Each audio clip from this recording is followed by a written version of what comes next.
Today, gumawa naman tayo ng chunky oatmeal chocolate chip cookies. Apakahaba naman. Hindi ko kasi siya matawag na levain cookies kasi kadalasan yun malalaki.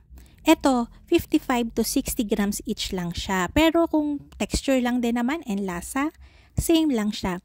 Crunchy yung exterior and soft and chewy yung loob. Kaya, huwag na nating patagalin yan at simulan na natin. Malaking bowl yung gagamitin natin today para mas madaling maghalo. Wala kasi akong hand mixer. So, dyan meron akong 227 grams ng butter. High cups buttercream prime yung ginagamit ko. Dapat nasa room temperature na. Then, meron ako ditong 150 grams ng shortening. Contrary sa paniniwala ng iba na kung bakit tayo gumagamit ng shortening para sa ating cookies, para makatipid. Actually, hindi. Ang prime reason bakit ako naglalagay ng shortening sa cookies ko para sa texture.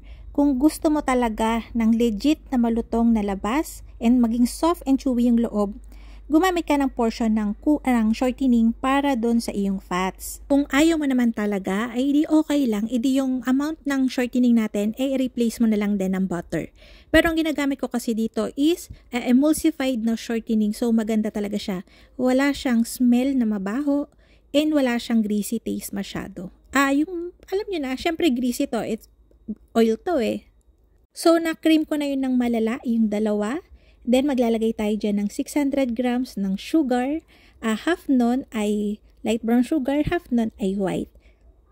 Kung gusto mong bawasan yung sugar, gawin mong 500 grams, kaya pa yon, okay lang. 1 teaspoon ng salt and 3 pieces ng large na itlog. Ikikream lang natin dyan hanggang halos matunaw na yung sugar and salt. So, I hope na intindihan nyo kung bakit ako naglalagay ng shortening.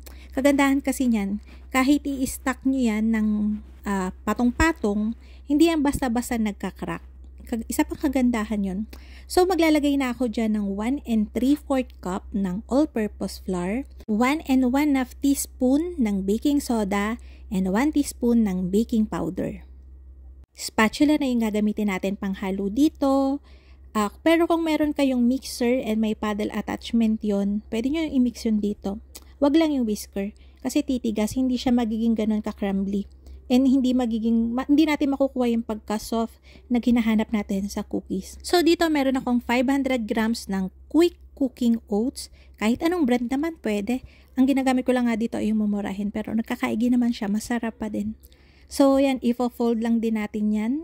Basta ang ano dito, kapag nailagay nyo na yung mga dry ingredients nyo, huwag nyo na siyang i-overmix para makuha talaga natin yung moist and chewy na loob. After mixing, malagkit pa siya talaga. Ganyan talaga yan. So, ito na talaga yung base ng ating cookies. Maglalagay na tayo dyan ng 3 cups ng chocolate chips. Belgian ginagamit ko, yung Callebaut. So, yan. Frozen yan. Pagka nilagay ko yan, galing talaga sa freezer tong chocolate chip ko para hindi kagad siya nagme-melt kahit i-rest natin. Tapos, naglagay din ako dyan ng 3 cups ng walnuts. Meron din ako ditong cranberries, pwede din naman ng raisins. Ang ginagawa ko dyan, binabad ko siya for 30 minutes tapos piniga ko siya, dinirain ko siya. Para lang pagka nilagay natin siya sa cookies natin, hindi siya dry and hindi siya papait.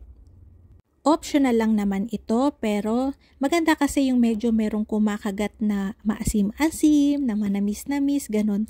Basta make sure pag maglalagay kayo ng raisins or cranberries or any other dried fruits, i-rehydrate nyo and ibabad nyo at least 30 minutes. Kapag nahalo na natin ng maayos, ayan, i-rest natin to for 1 hour lang. Dito lang ako sa counter nagre-rest. Ang purpose lang naman ng pagre-rest ko dito ay para lang talagang mas ma-enhance yung mga flavor.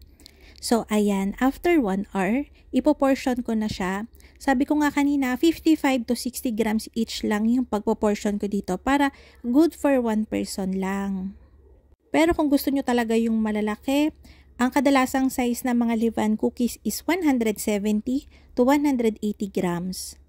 So, yan. Kung ayaw nyong i-bake lahat ito kasi madami, gusto nyo siyang i-stack, and anytime pwede kayong mag-bake, pwede nyo siyang ibilog na tapos ilagay nyo sa container na may takip, ilagay nyo sa freezer. Tapos kapag magbe-bake kayo, kuha lang kayo na kaunti and then bake. So, pwede yon. So, ayan, ibibake ko na to agad lahat. Nag-preheat na ako ng oven ko, 280 degrees Celsius. And i-bake lang natin siya for 10 to 12 minutes. 12 minutes medyo medyo dark na talaga yung labas niyan. So 10 minutes lang ako nagbe-bake nito. Pag inahon nyo siya, parang hilaw na hilaw pa yung loob niyan. Pero okay lang. Hayaan nyo siyang lumamig and eventually makikita nyo luto na pala talaga. So, yan. Di ba ga? Alam ko may magsasabi niyan, Chef, napakamahal naman. Wala akong walnuts, wala akong cranberries. Anong pwedeng i-substitute? Kung tatanggalin mo yung walnuts, yung cranberries, chocolate chip lang ilalagay mo, para lang din niya magiging regular cookies. Yung nagpa-flat. Kaya lang naman yan umuumbok. Dahil dun sa... Anyways, may in-adjust ako dyang recipe na para siya hindi masyadong mag-flat. Pero, kung gagawin mo to without the almonds, kahit walnuts, walang ganon, walang mga nuts, di flat lang yan. Yung regular cookies lang ang kakalabasan yan. Pero ganyan pa din, may crack-crack pa din. Kung ita-travel to o ititinda to, mas maganda kung ilalagay nyo siya dyan sa mga jar na yan. Kasi, hindi siya mag-iiba yung texture, talagang sealed. Tapos, lagyan nyo na lang ng sticker logo nyo. Kung itatanong nyo kung masarap, aba naman.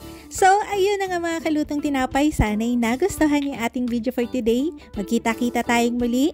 Ito pong mali ang lutong tinapay. Bye-bye!